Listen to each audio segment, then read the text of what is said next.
Hey everyone, welcome to Seeking Witchcraft. It's me, Ashley, and today we have a really cool topic that we're going to talk about. It's going to be misconceptions in the craft.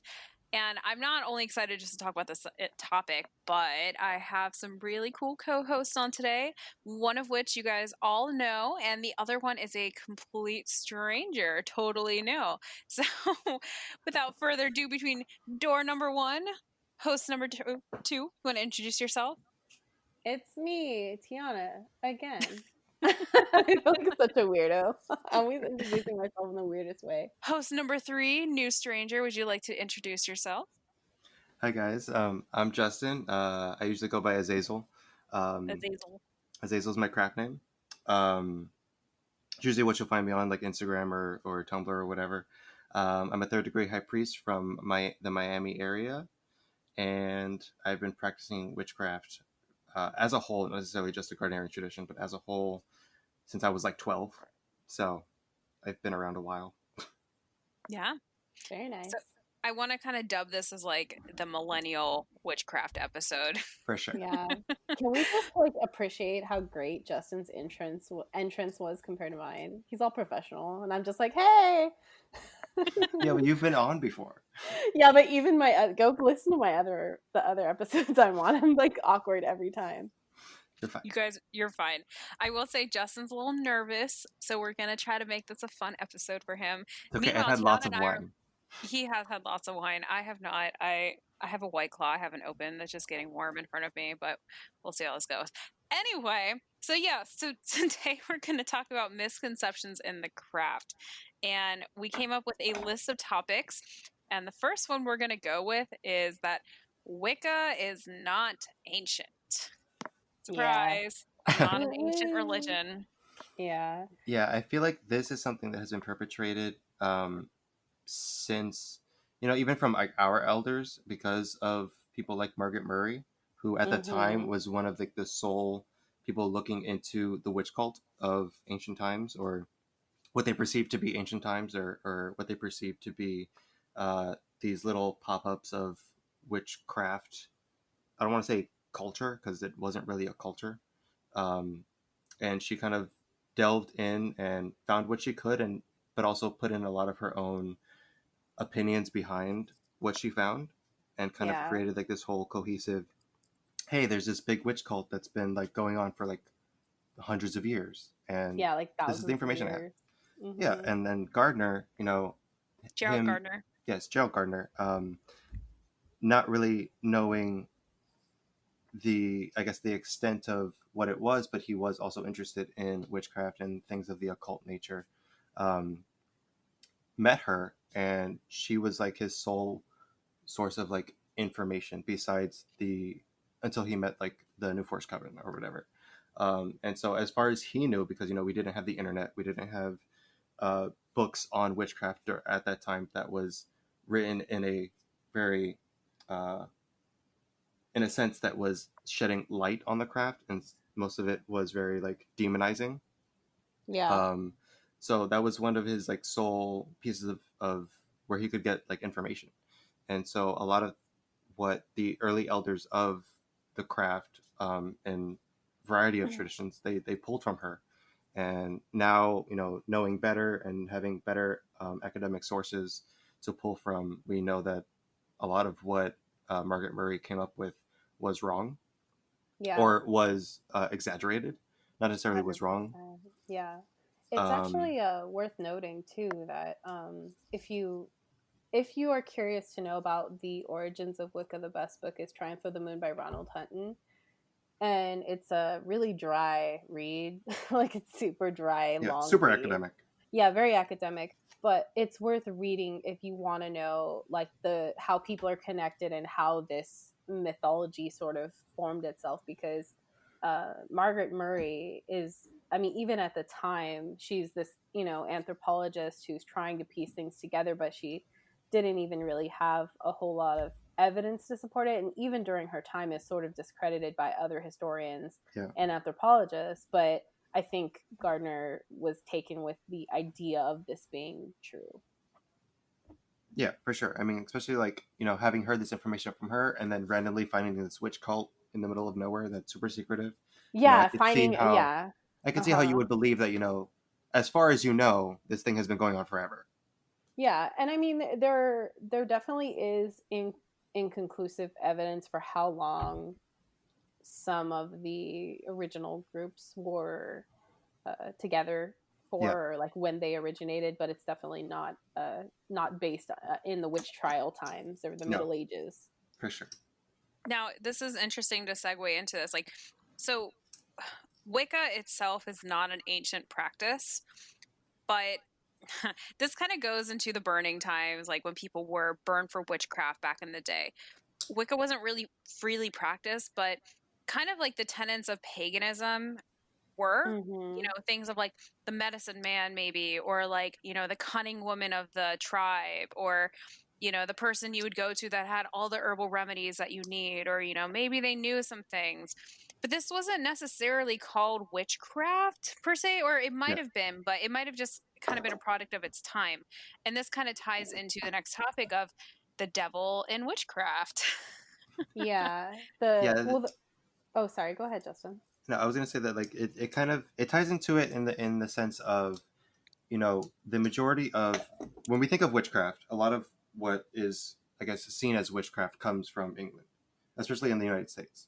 Yeah. Um, Like it the co- Western understanding of yeah, it. the Western understanding of what witchcraft is comes from Gardner and comes from things that have stemmed off him, and a lot of times, we look towards, we also have like the group of what is called like traditional witchcraft, where they kind of pull from that area of like medieval times of what witches did back then, and so you do have lots of inclusion of the devil, and this isn't because to be sort of an animosity towards Christianity or anything like that. I feel like this was the framework in which they grew up in because a lot of them were still Christians, a lot Yeah. of them still did believe in God and everything.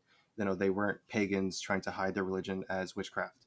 Um, they were essentially, they either they experienced the horned god in some sort of sense, and because of the way that they were brought up and the way that their framework, at least this is my opinion, the way that they were brought up and the way that their framework could understand this horned deity coming to them would be in the sense of the devil.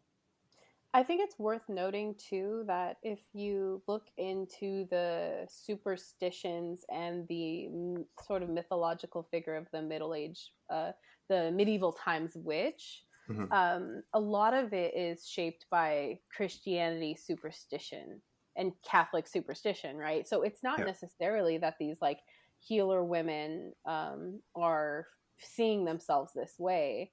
It's that the culture of that time is framing these figures in a specific way that is in relation to Christianity, which is the dominant religion of the time.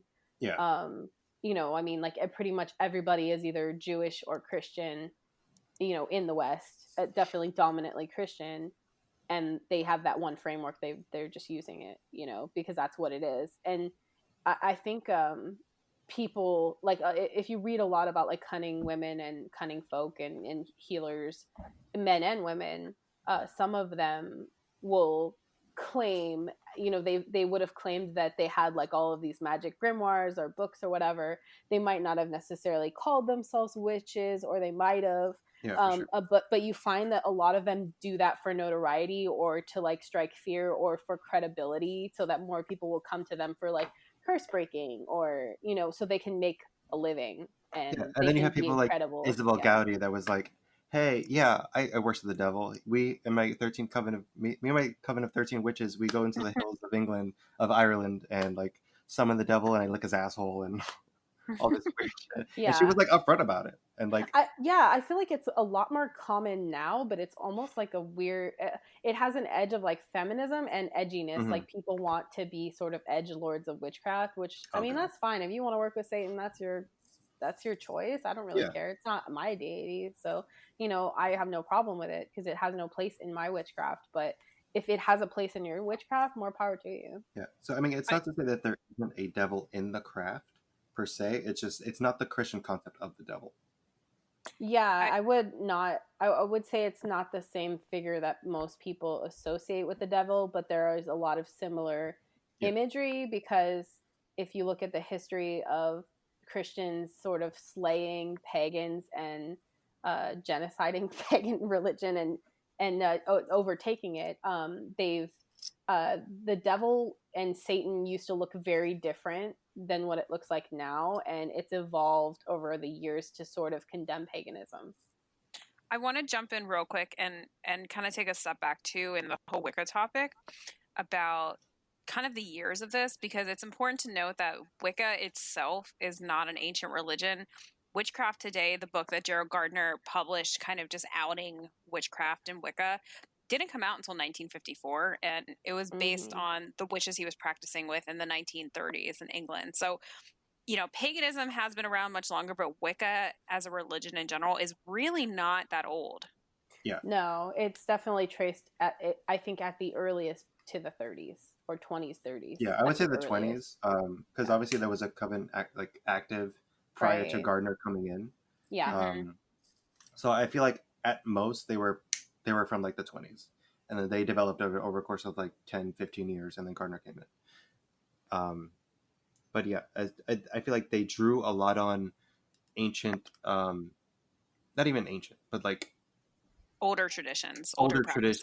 Older pagan practices that they could understand, to kind of, not necessarily to give themselves legitimacy, but to kind of like bring it back to a more primal way of interpreting spirituality.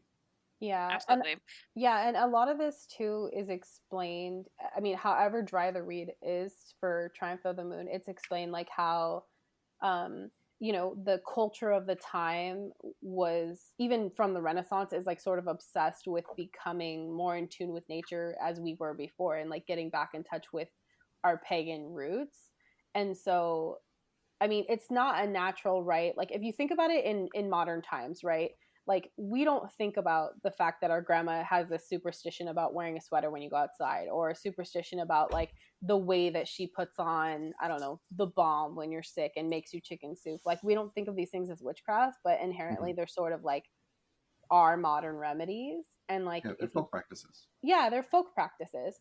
And so in that way, a lot of witchcraft and paganism is old world folk practices. Yeah, that's a good way of putting it. So there's one more thing I want to kind of, because we have a bunch of topics that we're going to talk about in this episode, and hopefully we can get all of them today. But a lot of them have to come with the topic of witchcraft. And we talked a little bit about Wicca. And so this is kind of like one of the last like Wiccan topics that I want to bring up. So we can just kind of go with witchcraft from here. Yeah. And that is the misconception that you don't have to practice Wicca in order to practice witchcraft, or you don't have to be Wiccan in order to do that. And 100%. I think a lot of people get tied up on that, where they're like, well, you know, I'm Jewish, for example, or I'm atheist and I practice witchcraft. Like, can I still practice? And it's like, regardless of your religion, no one's stopping you from casting a circle, or, you know, trying to communicate with ancestors, or trying to do some sort of magic. It doesn't necessarily matter your religion. And this is something I do plan to talk about a little bit later, because I did have somebody reach out to me and they left a voice message asking if they can still be Christian and if they can still practice witchcraft. And there's two sides, in my opinion, to that answer. And the first is that, yes, nobody can stop you from practicing witchcraft regardless of your religious background or beliefs. However, your religion that you practice may not recognize you as a member of that, you know, tradition, religion, if you're practicing witchcraft. So for example, for Catholicism, I'm pretty sure there's a bunch of Bible verses out there saying that, you know, you can't practice witchcraft. And, you know, some priest would probably say, like, if you're doing that, you're not Catholic. However, if you're practicing witchcraft and you also follow the Bible, you know, like it's kind of on you, like what you believe. So that's just another misconception. I don't know, Tianna or Justin, if you have any strong opinions about this you'd like to share. Think, you know, kind of like getting into our kind of like next topic, so to speak, being in Miami and being surrounded by lots of santeros and lots of people who practice voodoo, it is, from my experience at least, it's seen as there's a separation in which, yes, they do practice a form of magic, but it is not witchcraft. But they still consider themselves to be, it's not all of them. I have met some that, you know, do see a separation between the two. But I have met some that do consider themselves to be santeros, but they also consider themselves to be Christian or Catholic. Oh Um, yeah. and then you have the ones that feel like it's more drawn upon the Yoruba tradition, and so they kind of see Catholicism as kind of like an overarching like layout, but it's not necessarily the core of what their tradition is. Yeah. So it all varies on their opinion, but it's still to say that just because somebody practices magic doesn't necessarily make them a witch. Mm-hmm. But also there's a variety of different witchcraft practices that come from different countries aside from England that are still considered to be witches, like the brujos and the brujas from Mexico. And then you have like I have this friend who's she's from Serbia, and the Balkan traditional witchcraft that's there is extremely different than the traditional witchcraft that's from England, in Yes. which their spirits and the way that they work with their um, land, like the spirits of their land and their ancestors, is intrinsically different from how we would do it as Yeah. Wiccans or as just witches in general. I feel like Um, it almost would align more with like the like brujas of Mexico yeah, more closely with like that type of yeah, style for sure. than Western British tradition. Yeah, because with us, I mean, with us in the sense of like traditional Wicca and um, the majority of even eclectic Wicca to some extent is very influenced by uh, ceremonial magic and Mm-hmm. Yeah, they the just Mhm. don't realize yeah, how much it how influences the it. extent that it goes into, like even like working with the elementals to any extent is comes from the Golden Dawn, Yeah, and yeah, that and comes Eliphas Levi and Aleister Crowley. yeah, like they did have like we would not, like in my opinion, we would not have the influx of what is witchcraft today without Gardner, without Crowley, without even people like Elvis Levi or Agrippa. Um, Yeah, yeah, yeah, 100%. But that doesn't necessarily mean that the other things practiced are witchcraft. yeah, And that's a good point too, because if you look at Native American tribes, there's a lot of magic work that goes on with a Yeah, lot of tribes, but yeah, they wouldn't necessarily call it witchcraft, and we might not necessarily consider yeah. it's There are complicated. similarities. There's similarities. They're absolutely performing magic work, I mean, but it's tomato, different. Tomato, tomato, tomato. but also Exactly. like be wary of calling that person a witch, right? Like, Yeah, because Mm-hmm. I know a lot of Yes. people who are Catholic who consider themselves like, I mean, they would be like basically doing what I would call witchcraft or what I would call magic. And they would not call it that because they're working with like their saints. They're working with their maybe a little bit of ancestor work, but more so like the saints. It is yeah, really big, or even like Loas and things like that. And it they might not call themselves a witch, and I wouldn't go up to them and to assume that they would call themselves a witch. Don't be like, if you know someone like this, if you meet someone like this, out of respect, ask them what they would call themselves, yeah. I mean, because you don't want to offend them. if they want to call themselves a witch, that's perfectly okay. But Yeah, I don't think it's right to um, force your opinion of what witchcraft is upon them, because I feel like yeah, even to that extent, it's a bit of like cultural erasure. Like if I yeah. went up to a santero and called him a witch, and he like I've met many santeros that are not cool with witchcraft at all. Like Mm-hmm. Mm-hmm. Yep. it's a big divide between witchcraft and santeros, and I've been in lots of botanicas that like it's a very aggressive energy towards fellow witches that I've gone into botanicas with, and we can like feel it coming from not only just the people that are there, but also like the spirits that are associated with them. Is that Mm-hmm. it sometimes it's okay, uh, but that's also depending on the person running the shop. But Yeah, like to force your own opinion of what witchcraft in totality is on another culture, I feel like is erasing their history, and yeah. yeah, that's something that I don't think is cool. I also think that you can't use your same framework of reference for someone Yeah, else's framework. Like, you can't say, okay, I work within the Wiccan framework, therefore I'm going to put this framework over on this person's because it looks similar and it seems the same, hmm, because it might not be the same framework for them, and it doesn't resonate in the same way for them, and it has a completely different cultural meaning for them and an impact. And yeah, like you said, like cultural erasure, like it's a different experience entirely, and it's a different approach. And yeah, we should respect where people are coming from. I also think it's important to mention, like, there are just because I'm Sicilian and Italian, and I'm also Irish and Scottish, and those cultures have their own superstitions while also being heavily Catholic. Yeah.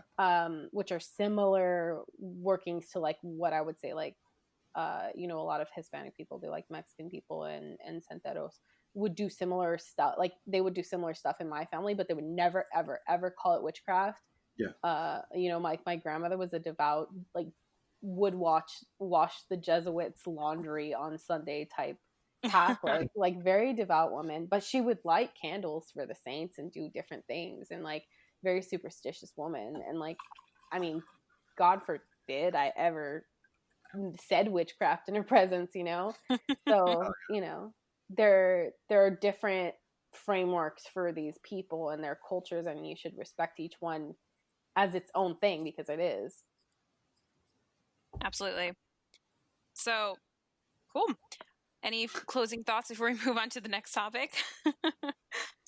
I think we should also, like, just jumping off that a little bit, I feel like we should also jump on the not necessarily this idea that Wicca is, you know, does lots of cultural appropriation, because I do see this a lot.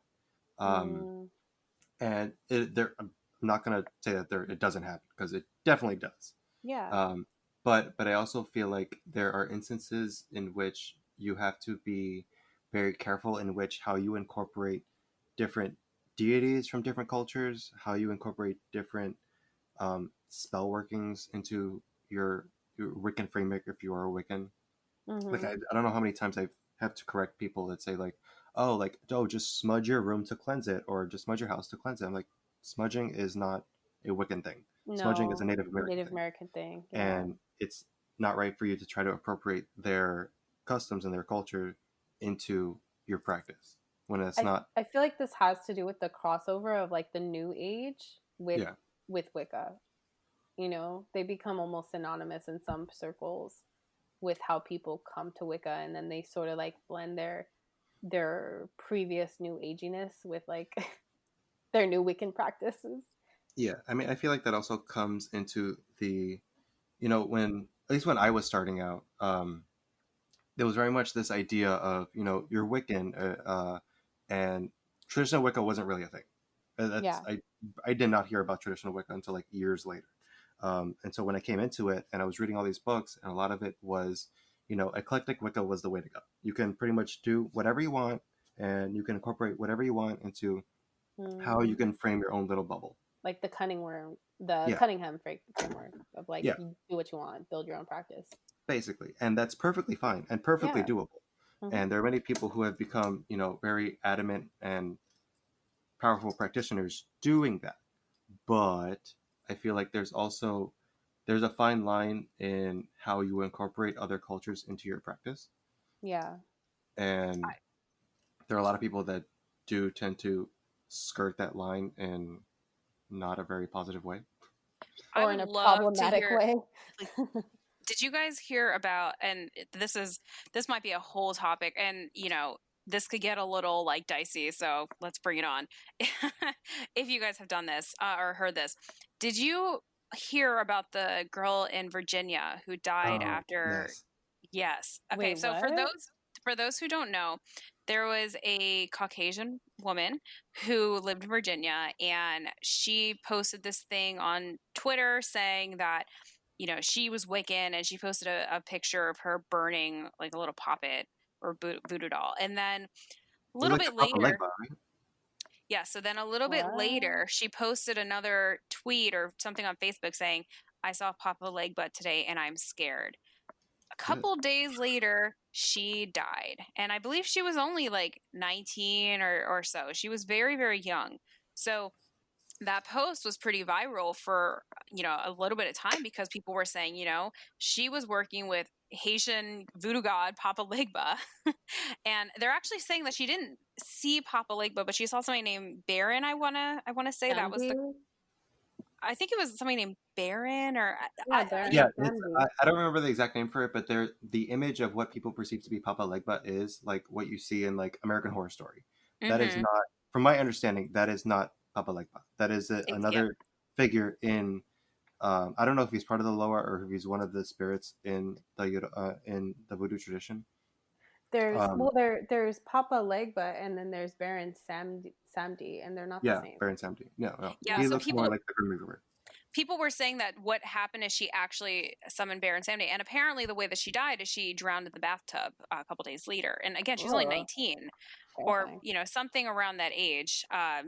So I just wanted, this relates to what you were talking about, Justin. Of like, I would love to get maybe your idea or like your opinion on that. Of this was a white woman who was working with Haitian gods, or and then she died. So I mean, but she called it Wicca, so it's like, I mean, what? I don't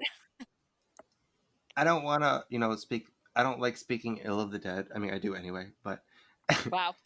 Let's not even get there, upfront about it. there are. My opinion of it was when I first heard about it, I was honestly like, she's stupid. Like, why would you do that? Ignorance. Exactly. It's a complete. Curiosity killed the You went cat into kind it of thing. with a complete ignorance, and not to say that she got what she deserved, but this is the severity of what can happen if you mess with things that are not, one, are not for you in any way, shape, or form, and two, are just, it's a closed tradition. It's a closed religion, not for your practice, unless you are initiated. Like, yes, you can be a white woman and embrace this tradition, but you have to be brought in the proper way. And if you're Yes, not, and definitely. you're messing with these spirits, because from my understanding, the Loa are not deities. They do have this overarching deity that, yes, some of them do make in reference to being like God, but uh, they are not deities in their own sense. And so they are Yeah. spirits that they do Yeah. work with heavily in their tradition, and they are intrinsic to their tradition. Mm-hmm. They're And so, sort of like, intermediaries yeah, between the gods. Like the spirit is the intermediary between you and the god or gods, yeah. depending on how the practice works. And so if you're gonna come in thinking, oh, I'm gonna do this thing because I saw Papa Legba on fucking American Horror Story or whatever, uh, Wow. We're going to talk about American Horror Story soon. We're going to get there today. Oh. but like he's become very popularized in pop culture as of recently, and Mm. so people get drawn to that, and that's all well and good. You can do that. You can get drawn to those types of energies, and that's perfectly fine. But you shouldn't go appropriating cultures and trying to bring in spirits from other cultures, forcibly spirits from other cultures that historically the white people do not have good track record with working with African spirits or even African American spirits, especially African American spirits. I want to add too that, like, props to her. Maybe not props is the correct word for this, but I was thoroughly impressed by the fact that she was able to conjure up, Papa Legba or Baron or whoever it was, I mean, you because that call is, someone in and they might show up, yeah, or something because else might show up. she's 19. Okay, she is not initiated into that tradition. She doesn't really know much of that work. I mean, she did say in an earlier post that she was Wiccan, so it was very surprising to see her say, oh, Papa Legba. That being said, who knows, maybe she just watched American Horror Story and saw somebody or a deity or something and thought it was Papa Legba. I Yeah. don't know. We're not going to know, because unfortunately she did pass in this incident, which is a shame. And again, just kind of circling back, I thought it was probably impressive in a way that she was able to do that, because Ballsy. it's not an easy feat to just call up and summon an entity or a spirit like that. That takes some work sometimes. But then again, it's like what Tianna was saying. Sometimes when you go knocking on doors, Somebody they answer. answers or Yeah. somebody else answers, right? Like you don't really Exactly. know who's answering. And I also think, like, just to go back on to what Justin was saying about it, is that like there's this thing now with mainstream, what I like to think of as like mainstream / eclectic Wicca, which is like popularized Wicca, not traditional Wicca, Mhm. where people a lot of times, I'm not saying everyone, this is a generalized term, but it seems more common than not to sort of do this like snatch and grab deity thing where it's like, oh, I'm going to do it working with this person because I need this. I'm going to do it working with this person because I need this. Yeah. And that sort of mindset, in my opinion, can really get you in trouble because it's like you could be fucking with somebody that like maybe you don't have that relationship with. And it's kind of like going to knock on a stranger's door and being like, hey, I need some flour from you. And then being like, who the fuck are you? You're what's the word for it? Like you're bringing them down into the level of like, oh, they're just this correspondence and not they're an actual spirit or they're an actual deity. Yeah, and not showing. I feel like there's a lack of respect there. For sure. That needs to be. I mean, in my opinion, it needs to be there specifically with, things like voodoo. To me, it doesn't matter like if you're white or not. Like there needs to be a amount of respect there and reverence, like for any practice that you take on, if you want to get anywhere and if you don't want to completely fuck yourself up, like. Because I think there's the capability of doing that with anything, whether you're Wiccan or you're just like eclectic Wiccan, like messing with other gods or whatever.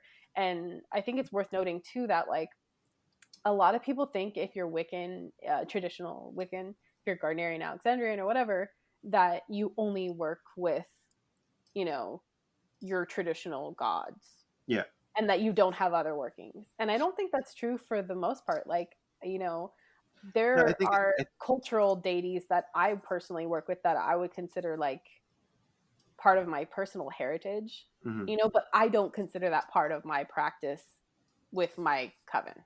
Yeah, for sure. Like, I mean, there are many people in like my coven that were brought up, like they were completely new and green and they knew nothing about witchcraft prior to being initiated into Gardnerian. And so all they know is the Gardnerian deities that we work with. And so, I mean, that's completely fine. And you can do that. But like for me, when I have been practicing maybe like 9-10 years, roughly, loosely, because I was like 12 when I started. So what was I doing really? You're all, what was I doing really? But like I had developed these relationships with, these other deities that I do honor and I do respect, but they are also separate from my Gardnerian practice. And you have to find ways of doing that. I've mentioned that before too, that, just because somebody belongs to a tradition or they're in a coven doesn't mean that when they go home at the end of the day, they're not practicing with their own deities or their own eclectic traditions. Most people have their own personal practice. Exactly. Yeah. Everybody has their own personal practice. Like just because we're Gardnerians doesn't mean that every single time that we're home alone, we're doing Gardnerian ritual. Yeah. Or that we're not doing eclectic or what people would consider eclectic practices because we're by ourselves, or solitary. Yeah. Exactly. Okay. So let's move on to magic is not like pulp culture. Sorry, y'all. Magic's not like Harry Potter, which I'm sure pretty much everybody's figured out already. I mean, it definitely bummed me out because, like, I grew up on Charmed, so like, I first sure wanted to be Charmed. That's ridiculous. I can't believe you've done that. I only saw it, I think 2 years ago for the first time ever. You saw Charmed 2 years ago? Yeah, for the first time I watched it. That's wild. I was watching it since I was like 6. See, I saw it in passing because I had an older stepbrother whose wife was obsessed with it, but I never watched it with her. I think I maybe saw one straight episode. Never even put it together. I was not in that crowd of like Charmed obsessed people. That's crazy. But yeah, like I definitely felt, I don't want to say like I expected it of witchcraft because like my coming into the craft was solely different than my obsession with Charmed. Yeah. Like there were kind of like two separate things that coincidentally happened. But yeah, there was a little part of me that was like, I'd totally be up for like vanquishing demons once a week. It'd be great. I have actually, when I was growing up, so I've mentioned before on this podcast that I grew up as a kid, like a small child, really interested in witchcraft. And I remember I was second grade when I got interested in it. And there is this website, and oh my God, if there is anybody listening that like remembers this website, please message me, because I swear, like, What website was I it? can't find it anymore. It doesn't exist. Then again, this was like back in like the 90s or early 2000s or whatever. There was this website that you would go on, and I would just Google witch, like not even witchcraft, just witch or like magic on Google.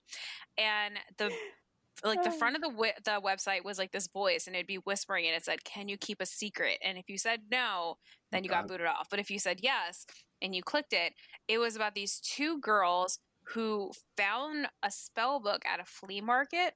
And there was this picture on the website of a girl flying a broom, and all it was the aerial view of rooftops of houses, and her broomstick and her like shoe. She had like a Converse shoe, and that was the entire picture. And as a second grader, you see that and you're just like, oh, magic exists. I want to ride a broom. And so for a long time as a kid, I was like, oh my gosh, like that must exist. But then again, at the same time, I always kind of knew like, no, there's no way. And of course, as I, became a real person, not a second grader, started developing like, some skills and mental capacity. I realized, of course, like Harry Potter's not real, you know, American Horror Story Coven's not real. Like the magic they practice there is not real. And, it stings a little bit, but I mean, I'm still waiting on somebody levitating in the middle circle. I'm just saying. Right? That would I be mean, dope. Waiting for the day. it's not like Sabrina where you go and you call upon the devil and sign his big black book with your blood and claim your hereditary right. We're going to talk about hereditary witchcraft a little bit later, too. That's another topic. Yeah. We're going to have to also speed this up because we're at 37 minutes. I was going to say, but so just to tap on Harry Potter and witchcraft. So that I did actually record the podcast. Oh, yes. And that's exactly what we talked about, like whether or not Harry Potter and Charmed and Lord of the Rings are gateways to witchcraft. Because my boyfriend's a Christian, and like he's more into fantasy than I am. Like plays Dungeons and Dragons like weekly, type person, plays World of Warcraft religiously, and still very Christian and was raised super religious. But like for me, I was a super hardcore Harry Potter fan growing up. I've been reading the books since they came out in the 90s. So I was like on the front lines of when this book was released, super on the front lines of it being incredibly popular, and read the books a million times. I had all the audio cassette tapes. I went to every movie premiere that came out, waited in line for like hours, and reread the books 1,000 times. Like I was that Harry Potter obsessed kid, but it has nothing to do with my witchcraft. It has nothing to do with me becoming pagan, becoming a Wiccan. It really is very separate for me. For sure. Yeah. I mean, I will say though that like when I was 12, the first spell, I think I was 13 at this time, because I took like a year of like studying and researching because I didn't want to do a spell before like I didn't know what the fuck was going on. Yeah.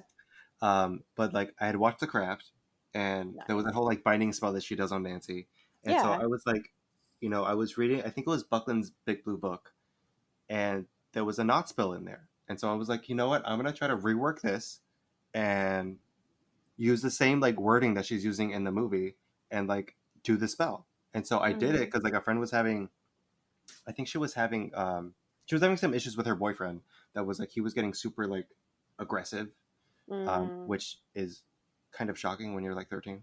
Yeah. So I think he told me once that like he pulled a knife on her or something. Whoa. So at that point, I just started to interject myself into their relationship. Very protective. with the spell, and I was like, all right, I'm gonna put a binding spell on him, and he's gonna go away, or he's gonna stop doing this to her because she's my friend or whatever. And it worked.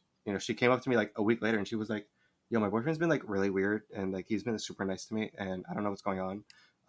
He's like leaving me alone now. Why is that? Basically, and she ended up like breaking up with him. It's like witchcraft. It's like magic. Yeah, she's breaking up with. I mean, she broke up with him, and so like in my head, me and my coven brothers like to joke about this every time like our magic works. Like there's this quote from Pat Crowther. She's like, the magic had worked. Yeah, I always quote High Priestess. Like every time something good happens to me or like something happens in the nick of time, I'm always like, the goddess provides. Like, 'cause she Right. says that in her book all the time, and I'm just like quoting it, brings me life. Oh See, my like gosh. in that moment, I was like, "Holy shit, this is real!" And Yeah. what am I gonna do with this now? But like, I feel like there are um, pieces in which you can incorporate pop culture into your magic, and you can Yeah. get inspiration from it. But I Hmm. think solely thinking that I'm gonna shoot firebolts out of my wand to curse somebody Yeah. is That ain't gonna happen that's unless not gonna it's Listen, on happen. the astral plane. I don't know about you guys, but my wand can shoot some firebolts, so I'm Well, maybe you sorry. guys are just weak. That's weird. Do you It's a ever weird think toy about you that? have, and you should keep it to yourself. Okay, but Oh, I do want to mention about the craft though. I did read an article about it one time, and they actually did use some actual Wiccan Yeah. oh spells yeah, from I'm not sure where their sources were, Well, I but think they had like a they Wiccan had a set on set. witch. Yeah. oh, they have like a Wiccan consultant. That's great. Yeah, they Yeah. did. For Yeah, sure. and I know that they said that a lot of weird shit happened, like specifically Mm-hmm. that beach scene. They said it got like really Yes. weird. Yeah. Their technology kept malfunctioning and It like turned weird off, and shit. like a bunch of bats came out of nowhere, and Yeah. yeah. I feel like that Uh, would be the most accurate pop culture reference uh to actual like witchcraft. That and like if you're looking for like accurate paganism would be like I don't know, The Last Kingdom, Vikings, and American Gods are Yeah. what I found to be the most accurate. Where I'm like, there's so much paganism. Oh, and magicians. Obviously, like magic doesn't happen like that, but I mean, they make so many references to like Our Lady Underground, which is like Persephone, and Oh, like the magicians. Yeah. yeah, there's so much paganism in that show. Like you know what though, with the magicians, one of the biggest things that I like about that show is that even though they have this Hollywood type magic, it goes to show that their life doesn't necessarily get any better. If anything, magic Yeah. can sometimes complicate things. And For the sure. biggest thing is that it's very much a show that's based on somehow reality, if Hollywood magic was real. And it kind of goes back yeah, to, traditional magic and witchcraft that we practice, where yeah, this is like, being able to practice magic and being able to be involved in Wicca and witchcraft and things like that, specifically witchcraft and magic. yeah. It's like my high priestess said, being able to work magic is like having another tool in your toolbox that you can Mm, access to help you out. But just because we have that tool doesn't mean that our life is, a million times better. And with the magicians, it really showcases that just because they can do these things doesn't mean that life's not going to suck sometimes. Yeah. 100%. I mean, I and feel like for me, even that, like the magic side of it, I could honestly care less about. Like, I more focus on like the esotericism and the mysticism of the understanding yourself yeah, and in tandem with everybody else, yeah, and also the gods, and like how that all intertwines. That's for me is more fascinating than doing some magic spell to curse somebody, because like I like literally you do something to me, I could care less, and I'm more focused same. on this other thing. And I'm Like, self-absorbed. I want to yeah. care about me, bro. I'm just saying, but I think magicians, just to like mention, like Quentin, the main character, is Oh, constantly cute. seeking.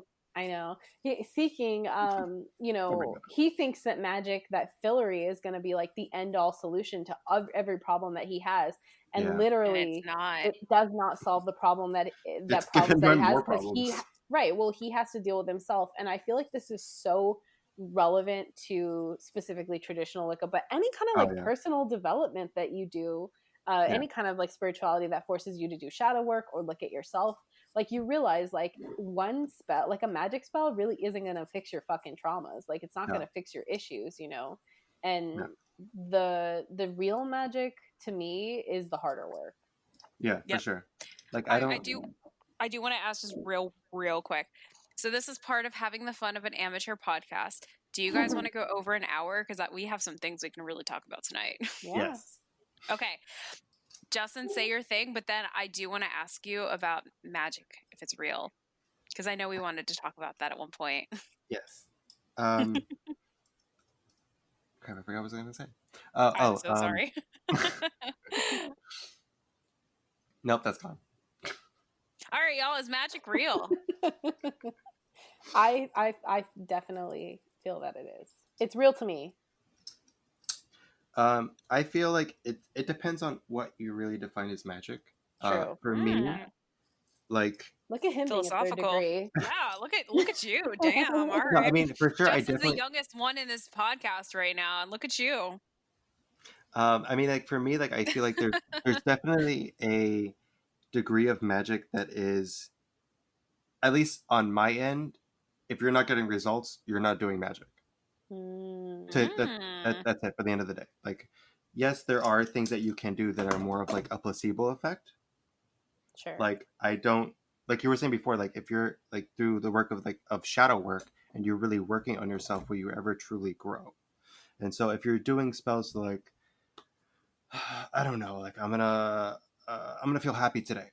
Yeah. And I feel like that's more of you're tricking yourself, you're tricking your mind into creating a positive outlook. And yes, that can 100% work for you, and that can work for you in that moment. But is that really covering the underlying issue of why you don't feel happy in that moment? Yeah, it's like treating the symptoms but not the root cause. Exactly. Mm-hmm. And for me, like I don't feel like that is really can be helpful. I feel like that's more it's putting a band-aid on a, you just lost your leg and you're putting a small band-aid on it. Band-aid on a bullet wound. Yeah.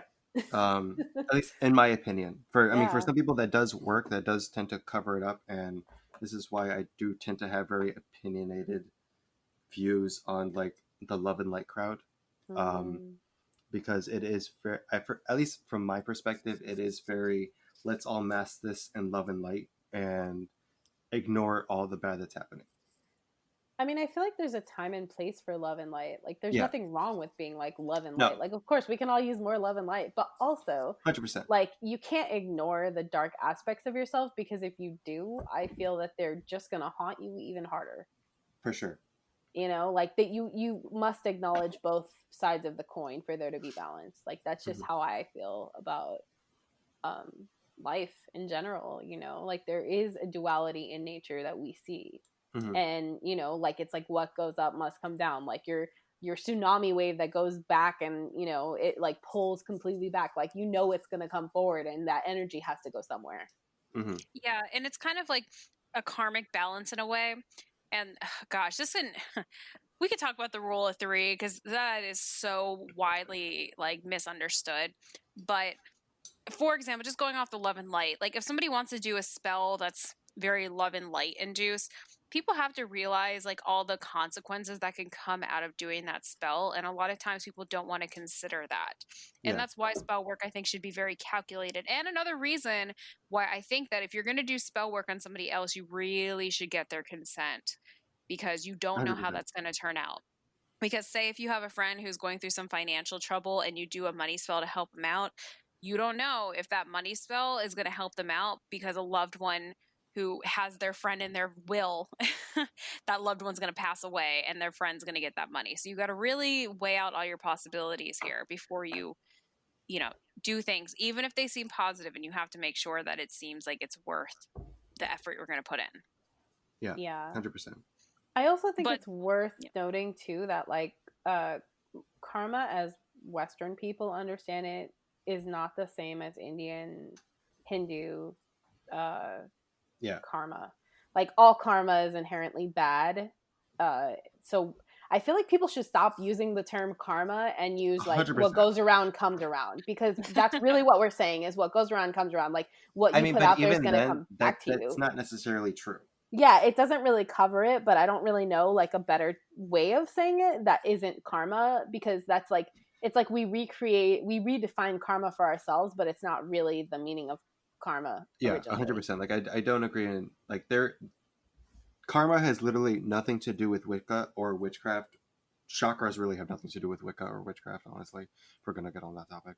But it's technically tarot cards. That's not witchcraft. Yeah, no, you're not doing magic for tarot cards. No, you're not. It's a divination. Well, you could say that you can incorporate that into your magic, into your witchcraft. Yeah.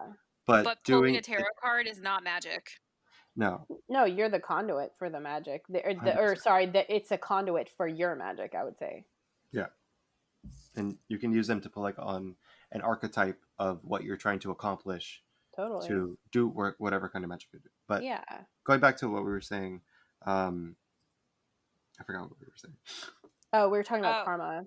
And karma. So yeah, the karma is not the same thing as, let's say, the read, or the rule of three, or whatever you want to call it. Yeah. Like it's not the same thing at all. For one, the rule of three is it's a read in the sense of it's a piece of advice. You know, don't do things that you wouldn't want done to you, essentially. Like every religion has. You know, don't be a dick, essentially. Yeah. Don't be a dick. I always say that to people. That's a great rule. It's simple. And I love how, like, so I've had so many people just like recite like the whole, like they like to say it's the whole read, and there's so many things, there's so many lines in it. I'm like, literally, the read is, and it harm none. Like, what is it? Do what you will. 8 words the Wiccan, read for fail, and it harm none. Do what you will. Yeah, or do what thou wilt, or whatever. Yeah, it's literally all the read is. Right. And even that was like, from my, if I remember this correctly, like even that was not created by Doreen. She pulled that from somebody else. Doreen Valiente. For those wondering who he's talking about. Yeah, Doreen Valiente. No, it comes from it comes from Aleister Crowley, one of his books. I haven't read the book, but I've read the entire quote of context. Yeah, it's a variation of what Aleister Crowley. He says, "Do what thou wilt. Love is the law. Love under will." Yeah. And people always quote the "do what thou wilt" as if like a lot of Satanists I notice, and like people who are like all about doing whatever the fuck they want, they quote this, but then they don't quote the other part where he says that love is the law. And so like it completely changes the meaning if you actually think about that 100% in context. But read that on your own time. As far as like rule of three, I think it's incredibly hard to not harm anyone with anything that you do. I mean, yeah, I definitely don't think you should be doing workings on people without their permission. I think it's like one thing if you're like doing a general working, like sometimes, I do general workings for people that I love and I'm like wishing them well, but I don't do any like specific working where I'm like, oh, I need them to get an inheritance or something like that. Like, cause I think that's a very invasive thing, but I don't necessarily believe in the rule of three, as things coming back to me. Like it's very misunderstood. It was originally referenced in High Magic's Aid, and people took it completely out of context. And now the local, like all the witchy online Facebook groups, they'll talk about the rule of three. But the rule of three in High Magic's Aid was really more of like, hey, if you do good by a witch, that like, I'm just going to use the word karma because it's the easiest thing. Sure, that good karma will come back to you times 3. But it's only like, I think it's something with like to another witch as well. Like if a witch is good to another witch, then they'll be rewarded times 3. But it doesn't have to do with like if you do a spell, you are going to get that back to you times 3. There's a really good blog post on it if anybody's interested, and I believe the title is like Gardnerians.com. Yeah, Gardnerians, like WordPress, and it's something like shocker. There's no universal threefold law. If you're really interested in this, I would highly, highly, highly recommend checking out that blog post because it does talk in depth about the rule of 3 and why it's so misunderstood and the origins of that exact concept. Yeah, I would love to read this article. Actually, I'm going to go look for it later. But I think you might know the person who wrote this article, Tianna. I'm sure I do because I know who runs the blog. But I'm very excited to go read it because there's a lot of good content on there. That is very insightful, and there's a lot of I think there's several contributors to it, which is really cool because you get several viewpoints in that way. But I think what you mentioned about context is really important. There's a lot about Wicca that is not known in terms of context for the uninitiated, and that's fine if they don't want to be initiated, but also understand that you're taking something that is an initiatory practice, and you're sort of appropriating it for your own purposes and then misinterpreting it and it's not a harmful thing really, except that there's misinformation there because people can misunderstand what the original meaning was. It gets muddied up, I think.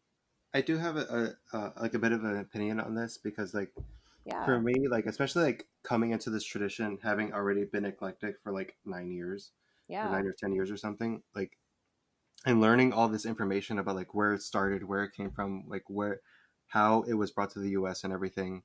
Um, and I feel like especially during the time that it was getting super popular, you know, like the 60s, the 70s, Yeah. and it was this time of like, you know, embracing a new type of spirituality. You know, a lot of people were getting into like being hippies and all of that. And so like, you know, you have this religion that's, you know, one, you know, doesn't care about nudity, you know, doesn't care about, you know, there's no sins and everything. And Yeah. so a lot of people were getting, Embracing human nature. yeah, exactly. A lot of people were getting super interested in it. But at the same time, you have this initiatory witch cult that is at the time very small. You know, it was just coming out of England and there was only like a couple covens, you know, really active at the time, having been only active for like 10 years.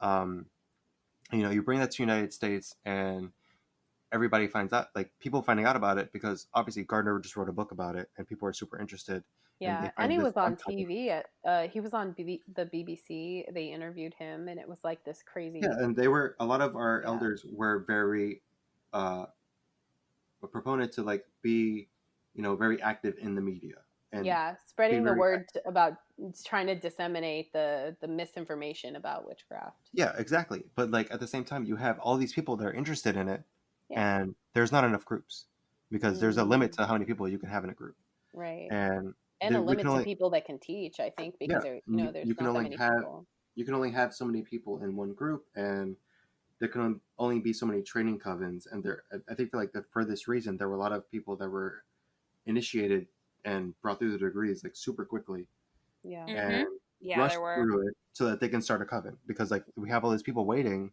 and we have to bring them in because they're either going to get bored and do something else or whatever the idea may be. yeah, And so I feel like a lot of that, I don't want to say it was due to us, like the eclecticism that came about after that, yeah, because like people obviously were hungry for this information. They were hungry for this, you know, newfound spirituality that they felt like they kind of connected with, yeah. because you know there were these outer courts that had like a shitload of people in them. I mean, Hmm. I've never experienced that, but I feel like I've heard of people having like, you know, 20 people in like a Wicca study group or something. Yeah, and or And on those they did those like correspondence courses in the 70s where yeah, it was like through mail. and there was also a lot of people that, you know, they couldn't afford to go like fly to England or fly to New York Yeah. to, you know, get initiated, and so they pieced together, you know, at least from my understanding of like even like the Georgian tradition, you know, they couldn't get initiated, so they essentially pieced together what they could and the little bits and pieces of information from people that they could talk to, Yeah. and you know, mash together this their own tradition. Yeah, that's a good And point. yeah, I mean, which is perfectly fine, you know, creating your own uh, essentially your own spiritual egregore and propagating that and that becoming its own thing. Yeah. 100% fine. Yeah, But I at the don't think same there's time, any yeah, yeah, I don't think there's anything wrong with doing that at the if same that's something you want to time, do. you have all these people that are, you know, hungry for this, but there's not enough information to go around. There's not enough people to train them. And so Mm. you do have this influx of eclecticism because it's just there's not enough people. And that becomes a norm because there's more people looking for it than there's more people able to initiate them. Yeah. Yeah, absolutely. I mean, you know, it's a common thing. There's only so many covens out there. Yeah. Yeah. Yeah, and I think that even Buckland, the Big Blue Book, is that's a whole reason he said that he like created the book was because there were so many people who wanted to, be a Yeah. part of Wicca, and I feel like that's why he he couldn't created the initiate people fast enough, basically. what is it called? Sue Wicca? Is that what it's Stu called? Wicca, yeah. I Yeah. talked about Oh that yeah, in my yeah, second Yeah. episode And on it going has, through you the know, different traditions. I feel like that's why he, you know, perpetrated the idea of self initiation into that. Um, that way you can have some sort of semblance to what Wicca is, you yeah, know, without having to travel hundreds of miles to get initiated. I mean, I'm not gonna. I've never experienced Sue Wicca, but I've experienced eclectic Wicca, and it is vastly different from traditional Wicca. yes, Definitely. But it's, you know, it's something. it's something to, I don't want to say to hold you over, but it's something that can enlighten you in a way that, you know, feed your need for the craft. Yeah, Yep. or just fulfill you. You don't Yeah. necessarily have to be like initiated to No. get something from Wicca, or there's so much available. And even if like maybe you're not getting the same context that somebody who's initiated gets, it doesn't necessarily make it wrong or bad or whatever. It's a different interpretation because there's Mm-hmm. there's missing links there, or Yeah. maybe there's connections made, like you said, like people are initiated and they make their own connections, and that's fine. Yeah, that's why we have the Yeah. different offshoots, like Alexandrian, like we have CBW or Blue Star or Yeah, for sure. all these other groups, because like they find their own form of how it, you know, can How resonate it with works for them them. truly. Yeah. Yeah. Yeah, for sure. So I want to transition this a little bit. So one of the next topics we were going to talk about is that you don't have to have this witchy aesthetic. And this is something I've actually talked about in a previous episode, but I want to expand on this a little bit more. And I think Justin could be a very key person to talk about this as well. So not only do you not have to have a witchy aesthetic, but I think it's important for people to have an open mind about what witches look like. And for example, in my training group, my training high priestess was somebody who was part of a older generation than myself. So he was really my only experience with traditional witchcraft, with a coven, with anything like that. So I kind of just assumed that, like, hey, he's a high priest, he's an older generation, that's just the norm. And then I went out and met Tianna's high priest, who was not An a older, experience. yes, an experience. He was not an older generation. And then we have people like Justin, who is a couple months younger than me, and he's a third degree high priest in the tradition that three of us follow. And, I think it's important to know, or maybe not know, but like not to judge what people might look like. Because when I first met Justin and he told me, hey, yeah, I'm third, I was like, what? How old are you? Right? What do you mean you're a third degree? Like, huh? Pretty epic. Yeah, really cool. I mean, for me, like I don't want to say getting initiated was like my goal, but finding a sense of a group that can train me. And because practicing for so long eclectic, I feel like I had like all this knowledge, and I had read all these books, and I was actually, practicing, the stuff that I was reading, but at the same time I didn't have a cohesive practice that really could resemble anything. It was like I was doing one-offs here and there. I see. And so like I really wanted something that could really like train me in, not the correct way, because there is no correct way to practice witchcraft. There's no correct way to practice magic. Yeah, But that's the in big a sense secret. that can give me some sort of structure. Yeah. And by pure happenstance, I found this Gardnerian coven when I was like, I want to say I was 23. And, just that's essentially how that really happened. Like it was, and, having all this background knowledge did help me in going through the degrees, but it is a period of self transformation. It does take lots of looking deeply at yourself and how you can really grow from, one, the things that you're learning, and two, is it really helping you? Absolutely. Yeah. Well, Justin, let me ask you this. I know that a lot of the people who you've had around you in your coven and your training group tend to be like they tend to be younger people as well. But have you ever experienced anybody, not like me, for example, or like maybe like even Tianna or something, but like somebody who's not in this tradition, somebody you might not have known very well, kind of be taken aback when you say like, yeah, I'm a high priest, like I'm a high ranking person in my witchcraft tradition. Have you ever, or like maybe you've met another person of like a similar like status? Have you encountered anything of like people being surprised at your youth with how much knowledge that you've gained? I mean, because I definitely, you are a teacher of the craft, essentially. yeah. I mean, I do have my own coven, but I definitely have met people especially in the I want to say the communities that I did, I guess, run around in before, was very eclectic, and so like, but even then, like just talking to like random one-off people, either online or whatever, like they would be completely shocked that traditional Wicca was even still a thing. Yeah, people act like That's it's fair. dead. Yeah, It's not. It's very much alive and thriving. Yeah. right. That's what I tell them. I was like, "What are you talking about?" Like I like since I've been initiated to now, like I've seen like twice as many people in my area. Not even twice as many, like 4 times as many people in my area, or at least in Southern Florida, like expand from when I at least when I got initiated. Same, Cool. same. Oh my God. There have been so many people who've been popping up in my area. It's Yeah. insane. But yeah, I mean, I have gotten a bit of.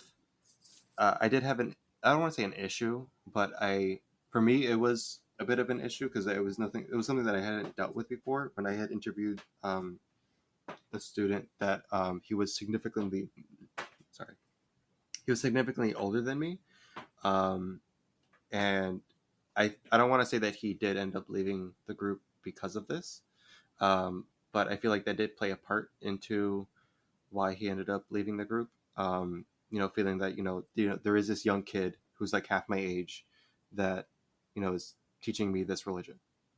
Like it's definitely something that I think about whenever I'm interviewing somebody to join my coven or to join this tradition. How can I essentially adult myself up a little bit to get these people to really take me seriously? Because I Yeah. am young. I'm only 27. I just turned 27 years old, Yeah. and it is something that typically when you either join a coven, you join a religion, you do expect this elder to be teaching you in the craft, Yeah. and that's definitely something that I've had to experience. And thankfully, like, I don't say thankfully, but like the other students that I do have, they do tend to have a sort of respect for me in the way that I am able to explain things, and so I guess that kind of lends to my benefit. But I do definitely have experiences where people are just like shocked that I'm a third degree and I'm teaching. I run my own coven and all this. It's definitely been an experience for sure. Yeah, and I was gonna say the exact thing you just said, where when most people think of a teacher, especially like for witchcraft, like people tend to think of older individuals. Yeah, And, when they find out that, like, oh, no, there's somebody who could be younger than me, there could somebody who could be very well my age, there could be somebody who's just a couple years older. Like, there's no age when it comes to knowledge, no, Yeah. especially in traditional witchcraft. Yeah.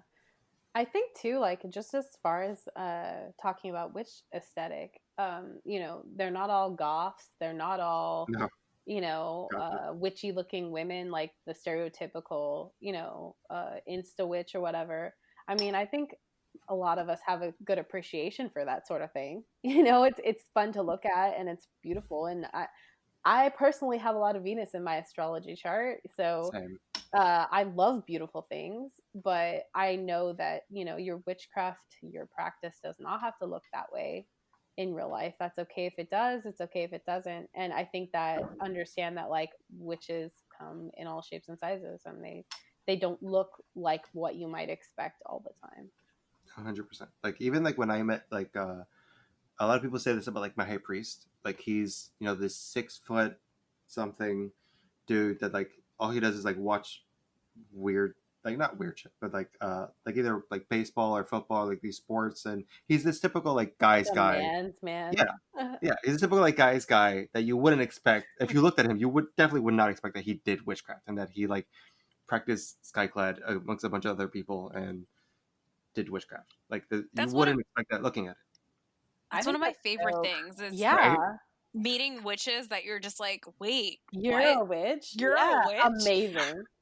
Like, oh gosh, without getting into too many details, I remember I met this one witch, and like just meeting him, like you wouldn't expect that he's a witch. Like, he just doesn't really give off that vibe. Like, he was super, super cool, super nice. Like, but like the job that he did was very intense. Like, he had a military background. Mm-hmm. And it wasn't until we were like in the thick of things and we were about to like actually start doing ritual that I was just like, oh shit, he's actually like, oh, he is a witch. Like, oh my gosh.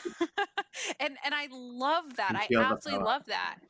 Yeah, and it, you know, I definitely do have a witchy aesthetic. I don't wear a pentacle every day or like pretty much ever because I feel self-conscious when I'm out in public, especially if I'm by myself. Oh, I do. But you know, I'm quarantining at home, so it shouldn't really happen anyway. But you know, I wear a lot of black, but honestly, I just wear black anyway, which are before I did witchcraft or not. Same.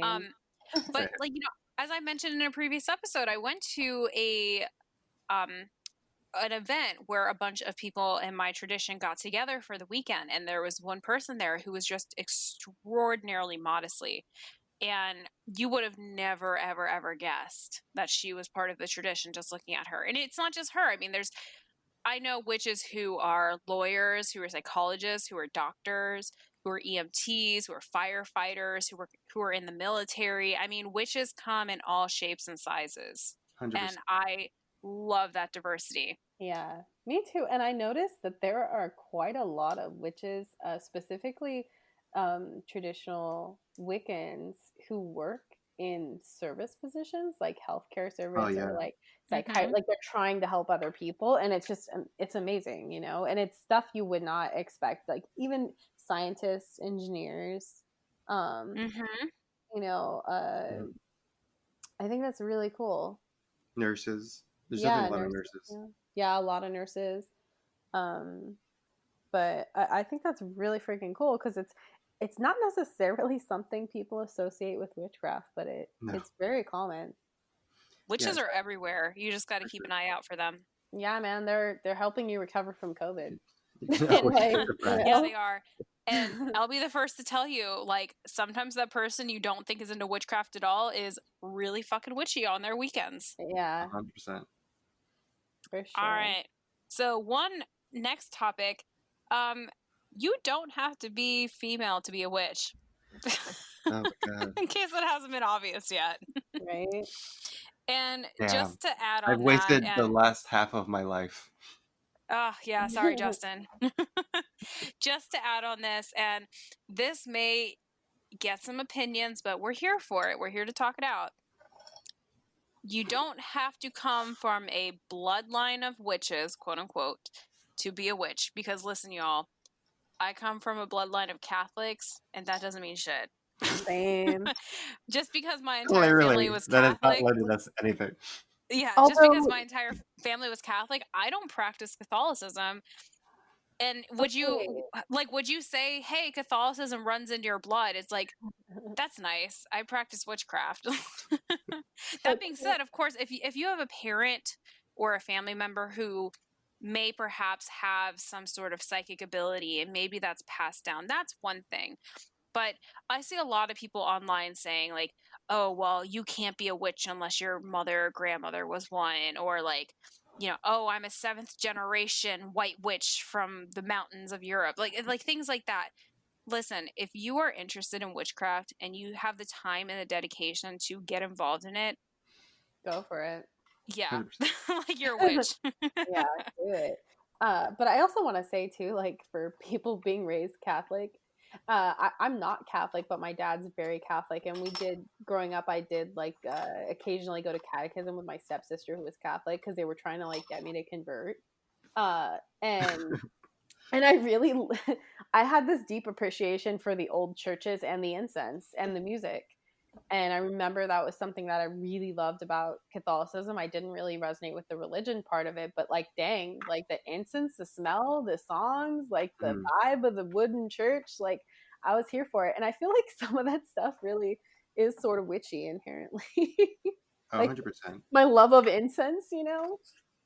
Oh yeah, in my training group for my outer court, my training high priest had a 10-pound box of church incense, and I absolutely love the smell of it. It smells so good to me. But to me, it didn't really resonate with the Catholic Church, even though that's like what where they used it. For me, it resonates with witchcraft whenever I spell it. So Yeah, you best sure. believe next time I step foot in a Catholic church against my will, like when they're lighting that incense, I'm just going to hope I don't slip into some ritual mindset real quick, because I'm probably not there for that.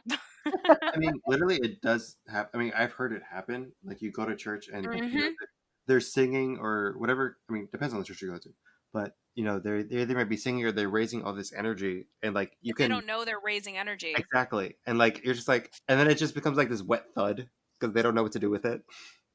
Because they don't realize, like, they don't know that it's there.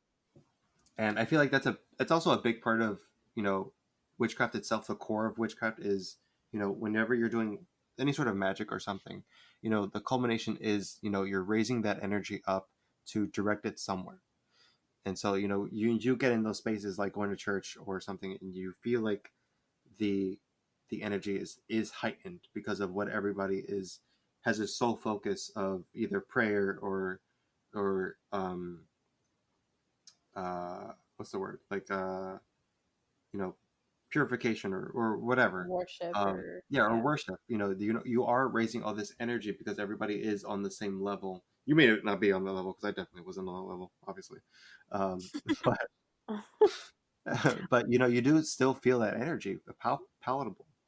Yeah. I think that's so important to mention, the energy, because I think one of the biggest things with witchcraft is being able to sense that energy. Because I can tell 100%. you, when I was a kid, I didn't feel anything when I was in church. I just remember being bored, asking my mom for like a mint from her purse so I can, I don't know, focus on something other than whatever this old man was talking about in front of me. Seriously, my mom used to have these mints from Victoria's Secrets, and I hated them, but like it was something to keep my mind focused, aside from the one time I remember crying because I was like, that's so sad what they did to Jesus. Man, why would they do that? But it wasn't like the story. It was just like how they abused him. I was like, oh, that's sad. I don't like that. And I cried.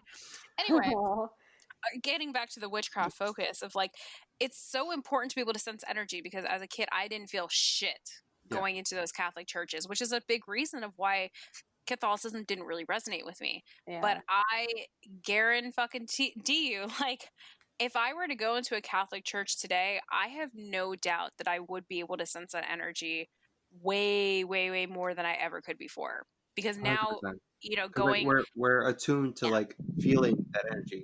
Whenever we're calling in the elementals, we're supposed to be like feeling them, coming into the circle, coming into the space, and you're if you work drawing with this elements energy in your circle, Yeah. right? Yeah, you're working with these spirits, and you're supposed to be calling them in. You should at least at some point be able to feel them, and if you're not feeling them, you should work on that.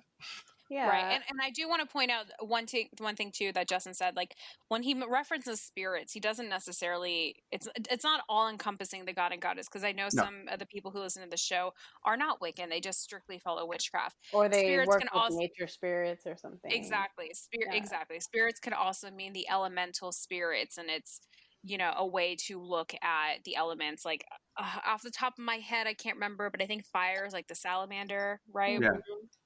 Yeah, it's that whole concept. I don't know if you guys know that off the top of your head, if you want to say what they are, because I can't remember.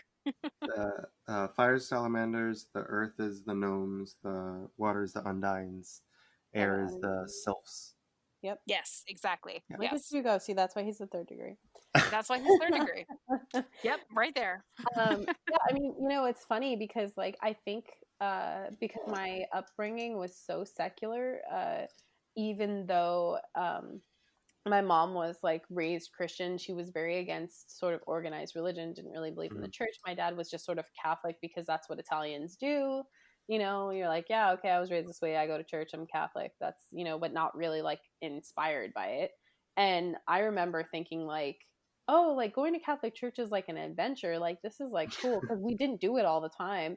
And I never understood half what they were talking about in service, mostly because my parents got divorced, and then my dad married my stepmom, who's Mexican, and they always wanted to go to Spanish mass. And at the time, I didn't understand Spanish when I was a kid. And so I had no idea what they were even talking about, but I'd be like entranced by like the vibe of the church, because I did feel the magic in the church. I just didn't really resonate with like the mythos of it, like Mhm. or the way that they believe. That didn't vibe with me, but like the incense, the vibe of the church, like the singing, okay, I'm here for this. Like, Gosh, oh my gosh, you're making me have one of those like, oh man, like aha type moments, because I specifically remember being a kid and I used to not like going to Catholic church because it was just so boring to me. And I used to remember telling my mom like, Mom, I want to go to like the black churches. They look so much fun. Like they're singing, they're dancing, they're moving around, they're getting their blood flowing. And now I'm looking at that like, oh my God, they are like actively raising energy within that church. And that was something that I was so Oh, craving that I the Southern wasn't Baptist getting. churches, Hmm? like the Southern Baptist churches. Exactly. And that was something I was craving that. I was craving that energy build. And that's not something I was getting from the Catholic Church. Because Catholic Church is very, you Very boring. sit, you kneel, you sit back yeah. down, you stand up. It's very formal. See, I really liked that aspect, and I don't know why. I think Yeah. it's because it was novel for me. Because, like, Probably. my mom had this thing where she liked to take me and my brother to different historical cathedrals, like Catholic cathedrals, like just the old ones, and old cemeteries. The old ones. Yeah, the old, yeah. Hello. um, but I loved these places. I loved going into these old churches and lighting. You can go and pay and light an incense or light a candle for somebody, and I loved doing that shit. Like I was all about that when I was a young kid. I just like felt like it was so magical, and I always felt like there was a vibe in the cemetery. Like I always felt very like peaceful there. Like I know some people, that's kind of a weird thing to do with your kids, I guess. But for me, it was like an adventure, and I felt like a peacefulness with the dead. I never felt afraid. So I guess for me, it was just such a different experience. I definitely felt like the magic of it, even though I didn't vibe with like the religious aspect. Yeah, absolutely. But did we cover every topic? I'm like shocked. I believe that we did. Oh my gosh, almost an hour and a I half think we kind later. of skipped over the women thing. Oh yeah. Well, we had you in the chat, so it's pretty obvious you don't have to you don't have to be a woman to practice and to be witchcraft. quite honest, I feel like there are so many impressive male witches. Look at Justin. In our tradition, out of our tradition, big name pagan witches. I mean, Gardner for one. Yeah, Gardner. Yeah, Gerald Gardner for one. Yeah, Cunningham. If you're not counting traditional Wiccans, Buckland. There are so many cornerstones of people that have really brought Wicca and witchcraft into the mainstream. Yeah, Christopher Penzak. If you want to look at more like modern people, Christopher Penzak, yeah, Devin Hunter, Matt Aaron. Yeah, Jason Mankey, who I do have an interview out with Jason Mankey. It'll probably air before this episode though, but yeah, he's another pagan who's definitely made some contributions into the community. Yeah, John Beckett, if you're into like Druidism. Or Christopher Pello. One thing this is like kind of a random thing, but I just want to point it out. I'm planning to do an episode about covens, and I'll probably end up talking about Gardnerian covens, but I just want to kind of get this out there. I had somebody ask me this, and I was very surprised because I was like, wait, what? It really threw me off guard. Somebody asked me once if being Gardnerian means that you worship Gerald Gardner. The answer is no. Definitely not. Definitely an astounding no. No, God, no. No. We acknowledge and we appreciate what he gave to us, but we still view him as like a human. We don't view him as like this sort of like prophet. I view him as like Grandpa Gardner. Like literally, he reminds me of someone I wish was my granddad. Because like, if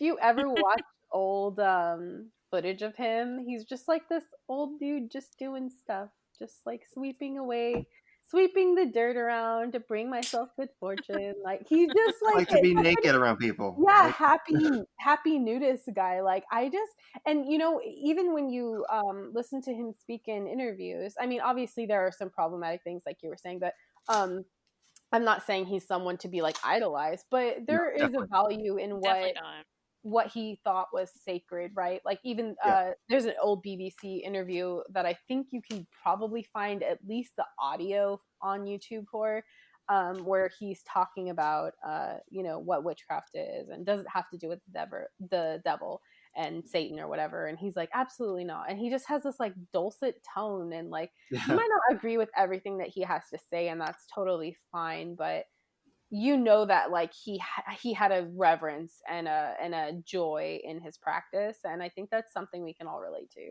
Yeah, I think my favorite quote from him is "A witch is a witch is a witch." By far, my favorite quote from him. A witch is a witch is a witch. Oh, there's 3 witches here. I think it's also very important to note, too, that if anybody's interested in getting one of Gerald Gardner's books, first of all, he is not the best author by any means. No. Just keep that in mind. But I mean, I have this one to read, but I also read it in a British accent just because it amuses me. Oh my gosh, I need to do that now. I'm going to do that now. Oh my goodness. That is going to be so much more entertaining. It does. You have to remember that Gerald Gardner was a product of his time. And so when you are reading works by him or you do hear about him, you have to remember, I mean, he was alive in the 1930s. He really, really pushed for witchcraft to be publicized in the 1950s. And you have to remember, too, back in his day, witchcraft was illegal. Back where he was. That's why he wrote High Magic's Aid, because it was a fictional story about what actually goes on in witchcraft. And he was a driving force with getting the witchcraft laws in UK repealed too. Yeah, I think the whole spiritualist movement really helped in repealing those laws because it was becoming a big thing. Yeah, absolutely. So, just I guess circling back with Gardnerian tradition, we don't worship Gerald Gardner. I'm gonna put that on the record right now. Like, sorry, like he's not our prophet, but we do have a prophet. Yeah, we don't have a prophet, and that this is we can go into this topic another time, maybe. Yeah, this is another episode. This is a whole other episode now. It's a misconception on the Gardnerian Wicca. Like, we don't worship him. Like, absolutely, it was literally called Gardnerian Wicca because somebody called us Gardnerians, and like, we were just like, it was a joke. It was literally a joke. It was like, we'll take it. I think it was more like a riff. It was someone slamming us, and then we were like, sure. I want to say it was Cochrane. I don't know for sure. I believe it was part of the Cochrane letters, of where like he says like those Gardnerians like were fanatics, and then we were kind of like, okay, cool, like that's what we'll call ourselves now, because everyone started referring to us that way, and we just kind of owned it. I don't know if anybody's seen Easy A with Emma Stone, but it's like in Easy A, people start calling her a slut. So she's like, you know what? Sure. So then she starts wearing an A for like adulterer from the Scarlet Letter on all of her clothes. But she's not. Like, she actually never had sex. And like, it was like, so it's kind of how like the whole thing with Gardnerian started. But okay, if you guys really want to open this can of worms, do you want to? I mean, now? Sure. The idea of Gardnerianism as a cult. We are a cult. A witch cult? We are, but we are a witch cult. We are, but we are. Okay, but like, no, like you have to think about like what a cult is. Yeah. Like, historically, every religion started as a cult. Mm-hmm. Christianity started as a cult. It's a small group. Yeah, it's a small group of, religious, ideology that you have, and we are essentially a small group of religious ideology, and I feel like when people think of a cult, you think of like Jamestown, you think of was it James Jones or Jim Jones or whatever? Yeah, the difference though is that they Waco. Those are called destructive cults. But they had a prophet. They had Warren Jeffs or something, I want to say his name was. Yeah. The difference with Gardnerian is we don't have a prophet. We don't have a central authority of somebody who's in charge. There's no reigning supreme. Yeah, I mean, there's no reigning supreme leader of all of the Gardnerians. Even if Gerald Gardner was alive today, he would not be the supreme leader. Yeah, he would not be the supreme leader because it doesn't exist. And we're very upfront and adamant about that. And I think that's one of the things that distinguishes us from like you can call it a cult if you want, but we're not a cult in the sense of like we follow a leader, like we're gonna all drink the Kool-Aid and die. Yeah, Like, and we're not an organized religion in the way that the church is, you know, sort of sanctified behind like the Vatican or whatever. Or I wish we were organized with quite less. yeah, right. A little fighting. more organization would be cool. And also, you know, it's worth mentioning too that individual groups have autonomy. They're not ruled by any one overarching force. However, you know, some people might be annoyed about You have that. guidelines you have to like stick to, but Yeah, they're we have a very loose. structure. yeah, They're I mean, varying on the coven. They're extremely loose. Yeah. right. It's like, you know, in a sense, it's kind of like, I mean, it is joining like a religious group. I would venture to say that if you read the Bible and you follow it by every verse, I mean, you're not supposed to wear mixed fabrics or eat meat on Fridays, and that's Or have way long more. hair. Yeah, or have long hair, or there's a bunch of things you cannot do that people do. We don't really have things like that. Yeah. No. So I think, you know, the word cult is something that really scares people. I think Gerald Gardner even called this a witch cult. I think that's how this whole thing was referred to. Refer to it as the witch cult or the old religion. Mm-hmm. Right. But it's important to note that that word is just used to represent people who follow this tradition. And in the same breath, you can call Catholicism a cult. You can call Jewish. Every religion is a cult. Yeah, every religion's a cult. And we don't have a supreme leader, but hey, Catholicism has the Pope. So, Yeah. you know, ball in your court, fam. Priests and bishops and even Mormons and Jehovah's Witnesses, I mean, to a certain extent. But ultimately, you know, don't be I think we, you know, one of the things with like studying witchcraft, paganism, Wicca, is reframing a lot of the terms that, you know, have scare quotes around them, like the occult, or which literally means just the hidden, hidden mysteries thing. Yeah, the secret. You know, and cult, which literally just means venerating a small group that religiously venerates certain figures. Yeah, Or I mean, you have like the Dionysian cult, you have the Isis cult. Yeah, you know, these little cult of groups Ulysses. The old Greek cults of Athena or Artemis or whatever. Yeah, because there was no overarching organized religion that they had. It was a lot of it was just pieced together depending on the area that you were in. Because like even if you were in Greece, if you were in Athens and you were in Sparta, you were not worshiping Aphrodite the same way. Because Aphrodite in Sparta was a war goddess. Right. If Aphrodite in Athens was a love goddess. I mean, granted, she was a bit of both in each, but yeah, granted, she's got a hard. She's just rough around the edges either way. Yeah, a little intense. It all depends on the culture that you take it from, and you know, looking back at it, that's where Wicca really pulls its. I don't want to say its origins from, but it does try to resemble itself as a sort of Chaldean cult. Yeah, Greek mystery cult. Focus on the mysteries of, you know, you going through this alchemical process of transforming yourself in the sense of, you know, you really understanding what you are at your core so that you can grow.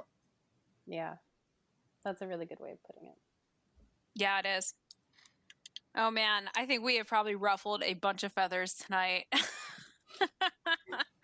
But that's always like the fun part of this, you know?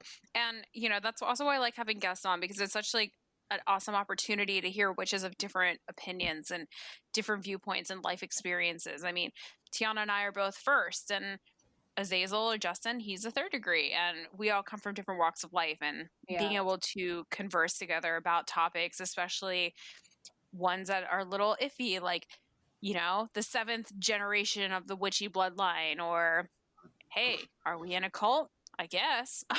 or things like that. Yeah. I think it's a really fun and cool opportunity. I totally agree. And I think the cool thing, I mean, I don't know.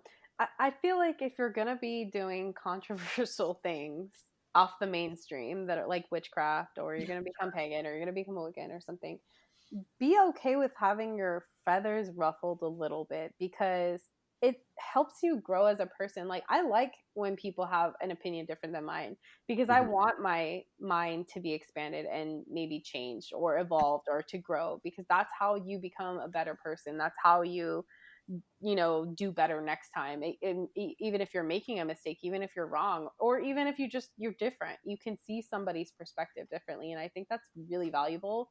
And I feel like in the era of algorithms where you're only shown things that you agree with, that you like, you never see the opposing viewpoint. And it can be really narrowing to your own perspective. So 100%. I like seeking out opposite from me, and I think that's helpful. Yeah. And when you're seeking witchcraft, you're going to come into these opposite views. And, you got to be able to learn how to challenge them, but to also listen. Yeah. Cool. All right. Well, any other controversial topics you guys have off the top of your head? Not that I can think of at the moment. No. I mean, I do, All but right. this has gone on a long No. time. I mean, we can keep going. Justin's like, we can keep going. It's fine. I'm over my Okay. nervousness now. Oh, the last. Oh, you're not nervous anymore. Yay. I see you. We worked through it. One last thing I do want to mention. It's not really a misconception about witchcraft or Wicca, but it is something that I think is really important. And I notice it's a problem with some people seeking witchcraft, and also some Ooh. eclectic Oh. Wiccans talk about it on their YouTube channels and stuff. And I've even met people that have this issue, is that they don't read bad books. This is a conversation I have a lot with my high priest, which Oh, is yeah. that How do people they know if it's bad, though, or if it's good if they they don't read it? they start reading it, and then they'll say like, "Oh, this is problematic. I hate everything about this. I don't want to read this. This is against everything I believe in, and so therefore I'm not going to read it." And I feel like this is a really big issue when it comes to specifically, like, when you're outer courting, or you're trying to become initiated 100%. with a structured, Gardnerian Alexandrian, because it's like we have a lot of old elders in our traditions that have written books that are potentially problematic in 2020, but Okay. they still hold value and they still need to be read. Like, I feel like there are so many things that can be learned from reading a book that you ultimately hate, or reading Gardner's works that maybe you don't like Gardner, maybe you freaking hate him after you read him. Or maybe you're like, dang, this guy can barely string a sentence together, because it's not really that articulate when you read it. But it is so important to read the books. I mean, because it's going to expand your opinion, even if that opinion is, I'm never going to be like this. And here's why.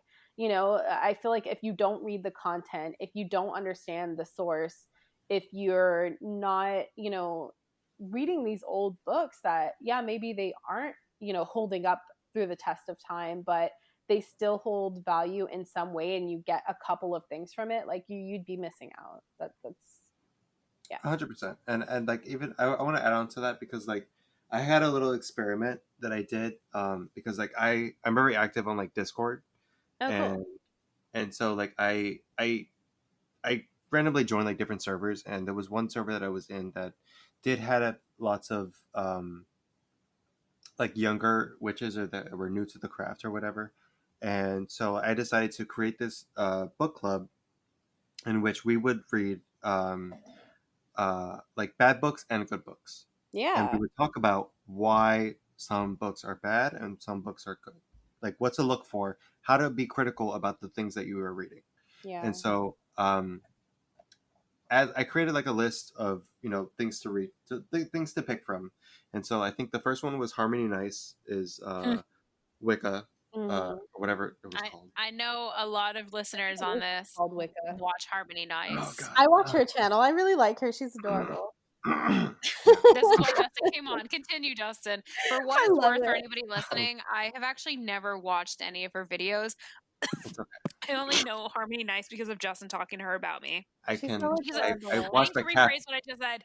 Because of Justin talking to me about her. I've never watched any of her videos before. I've watched like one of her videos and I had to turn it off. But yeah, it was her book, Thea Sabin's book, Wicca for Beginners. For beginners, yeah. I have that one. That was actually my first book into like introduction to witchcraft. Oh, really? Yeah. Oh. I Mine was think The the other Witch's one was, Bible by the Janet and Stuart oh Farrar. god, I'm so glad I didn't read that one. I love that book. What are you talking about? um, what was the other one? Whatever. But yeah, like they ended up choosing because like they were all very new and they were all focused on, I don't want to say the pop culture of witchcraft, but like the celebrity that was Wicca at the time. Yeah. Um, and so Harmony Nice was obviously a very prominent name, and Yeah. so them being very, She's a yeah, young, fresh name, right? Like exactly. people like She's that. Like very her young. She's peers. pretty. She brought new, I guess, ideas to what Wicca was or whatever. Um, Mm. and so they all picked. Like I had them vote on which book they were going to pick, and so they picked Harmony Nice's book. And so I'm like, all right, perfectly fine. I have to read the shit now, but so we went through it, and it was shocking to me how we literally didn't get through like 5 chapters of the book before everybody was like, I don't want to read this anymore, because they were they were more confused after reading 5 chapters than you know prior to writing the book, Yeah. because she's writing this book at you know uh, just from reading it, she's coming from a sense of she has like I think 3 years of experience. Yeah, she's And very she's herself has said like, "Oh, I'm a beginner," but then yeah, they like approach her to write a book. So it's like, I guess if you're in that situation and that people are going to give you money to write a book, you're exactly. not going to Like, like yeah, not I understand where she's coming from with that. You write. have this popularity. You want to propagate this properly so you can monetize off of it. I understand that. Yeah. But at the same time, you have these people who are just getting into the craft, see you as a popular figure, and taking your word as fact, because that is Yeah. Hmm. extremely common Yeah. in the especially in the online community that I've experienced, that I've interacted with, is Yeah. they take these people's words as fact. They take Scott Cunningham's word as fact, and they don't think critically of the things that they're reading. And Right. But so, I think when you're first starting out, it's really hard to form those opinions.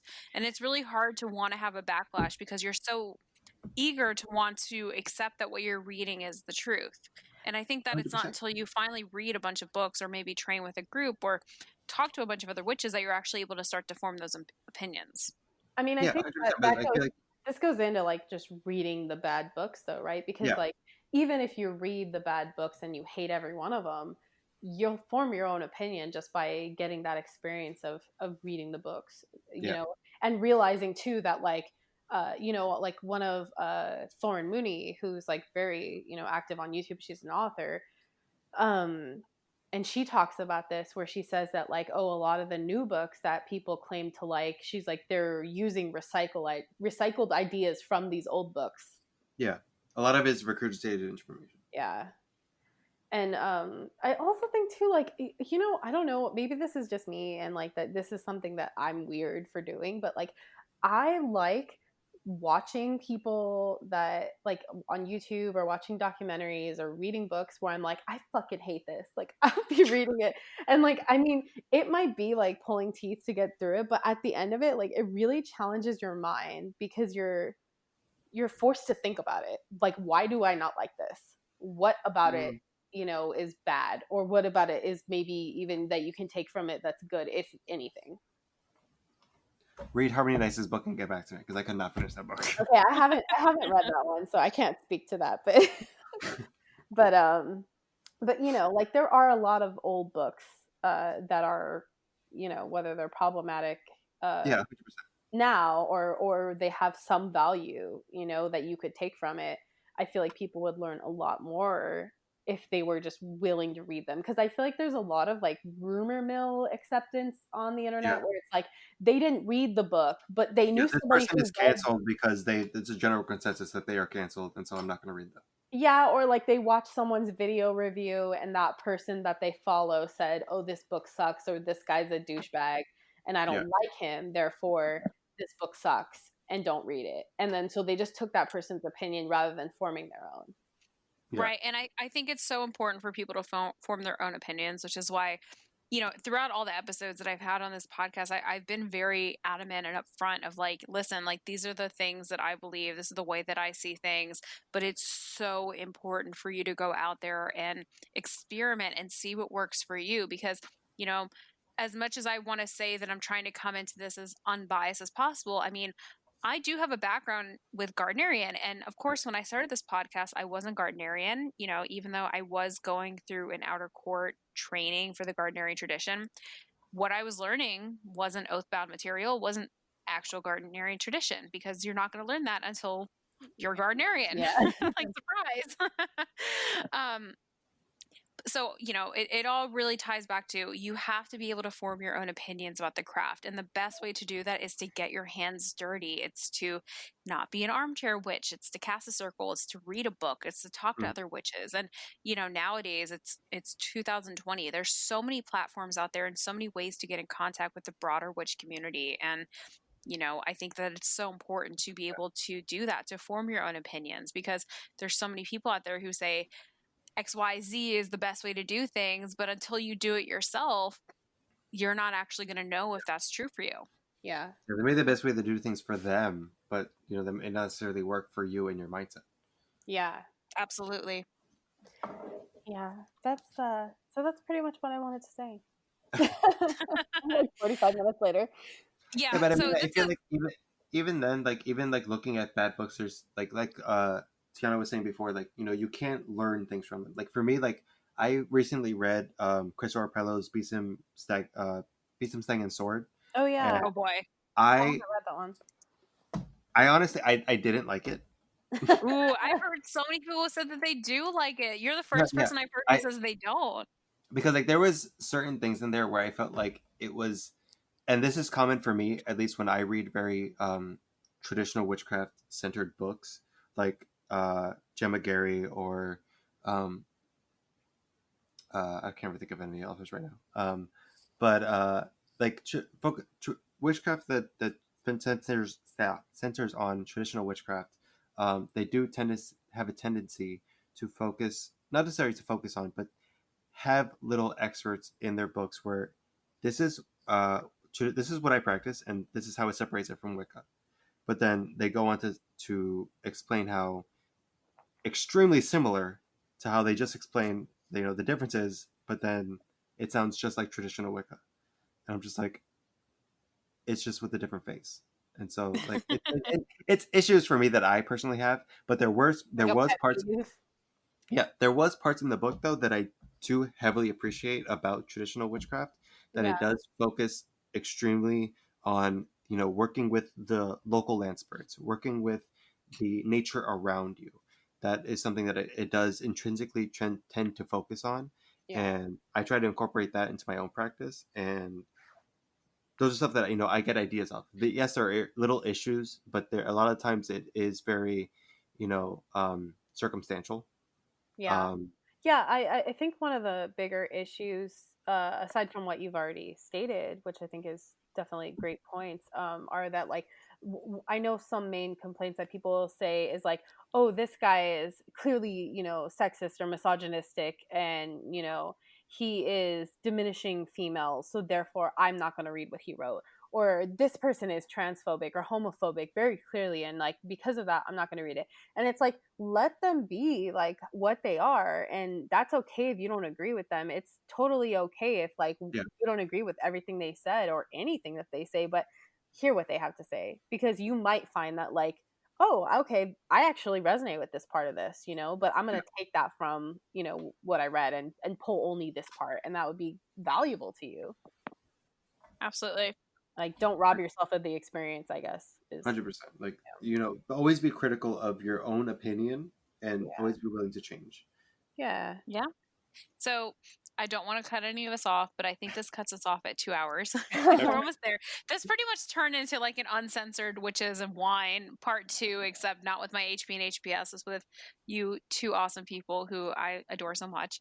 Oh, I'm so grateful you guys like wanted me on. I feel so cool being included. I just didn't want to be alone. Yeah. So either way, whatever the reason was. Super upfront with all the listeners, as always. Justin was very nervous to come on the podcast, and I had told him I was talking to Tianna the other day about like how him and I were going to do a podcast in one of the episodes, and how when I told her, she was like, "Oh, that sounds really cool," and he was like, "Well, why don't you invite her?" And I was like, "I will." So here's the three of us together, and it all worked out. Beautiful And story. also fun fact about the witchcraft community: I've never met Tianna in person, and Justin has never met Tianna in person. And I've only met Justin once. And, the witchcraft community is fucking cool because we're We had really a good great time. friends. And here we are. Yeah, I really love it. I think it's one of the Yeah. coolest things. Absolutely. All right. So Tianna has been subjected to this 3 times. So if you want to chime in, feel free, girl. But Justin, Yes. if you can give one piece of advice to a beginner, what would you say to them? Always be critical of your own practice and of the things that you read. Because typically, we do tend to, for the vast majority of us, we do tend to be solitary practitioners. Even in our personal practices, reading books and learning, trying to gain information from other people. Always be critical of everything that you read and everything that you take in, and think of how it necessarily works for you, and not don't take everything as fact just because it's somebody that you trust or somebody that you feel like is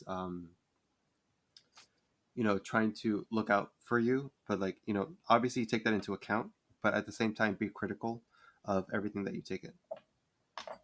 Absolutely. Genius. Tianna, did you want to add for a 4th time, or are you good?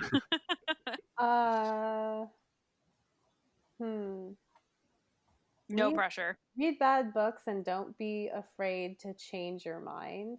Because Yes. like at least as far as like me becoming Gardnerian and like the whole like skyclad debate, which is what turns most people off, which I can neither confirm nor deny.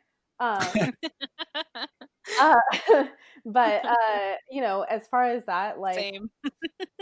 be willing to hear people out on their opinions, even if you don't agree with them, because I feel like I was super against skyclad ritual. Ooh, girl, And same. and We got to have a whole episode on this because, girl, same. and I went into exploring paganism and Wicca and saying I will never be a Gardnerian.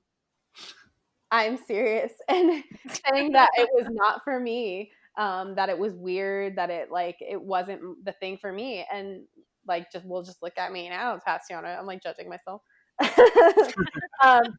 really though, let yourself be surprised, let your mind change, and your opinions grow and evolve, and don't be afraid. Like you don't have to stick with something that doesn't serve you anymore, that you no longer believe. It's okay to change your mind. Yep. You don't got to stick with something for some like street cred or whatever. But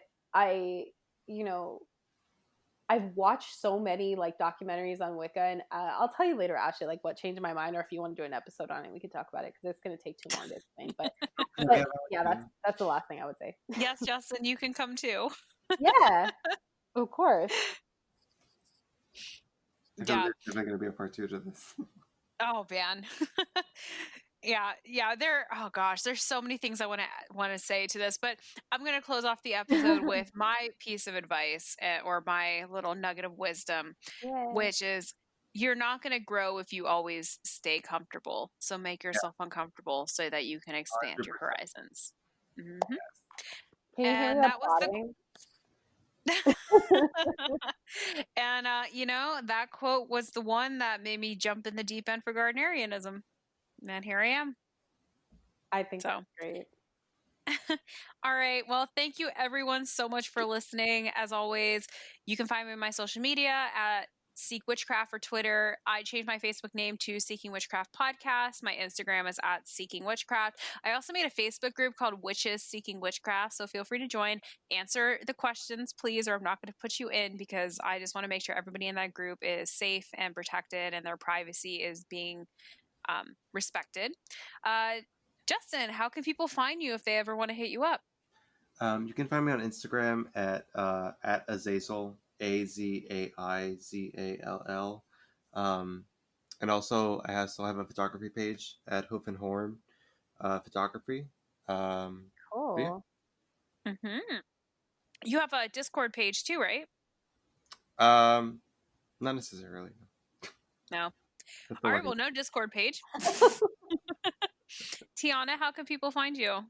You can find me at Storybook Beauty if you like organic beauty, or at Storybook Apothecary on YouTube, or you can now follow me on my new Instagram at The Christian and the Witch if you care to listen to my new podcast with my boyfriend, where we discuss things from my personal pagan Wiccan witch point of view and my boyfriend's progressive Christian point of view, as he puts it. Where we're just going to discuss controversial topics. So, and we put our Awesome. first episode out yesterday. So, And you can find that podcast on Spotify or Anchor, or where can they listen both, to you? both, I believe. Definitely Anchor. It might take. I just published yesterday, so I'm not. I'm pretty sure it's available on Spotify now. But if not, definitely Anchor. All right, cool. Well, thanks again, everybody, for listening. And shout out to the Witchling and Neophyte Patreon group. Oh my God, guys, I just had another person join today, and I'm so close to getting a microphone. And goddamn, I'm so excited. So thank you again to anybody who feels compelled.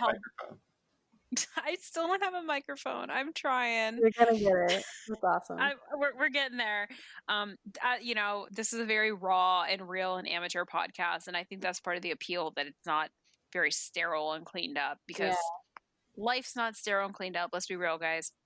All right. Well, have a good night, everybody, and talk to you soon. And Justin and Tianna, you both are welcome back as many times as you was like. Thank you. Thank you. Thanks for having me. It's been really fun. I love this. It's been really Thanks fun. for coming on, guys. Yeah. All right. Bye. Bye.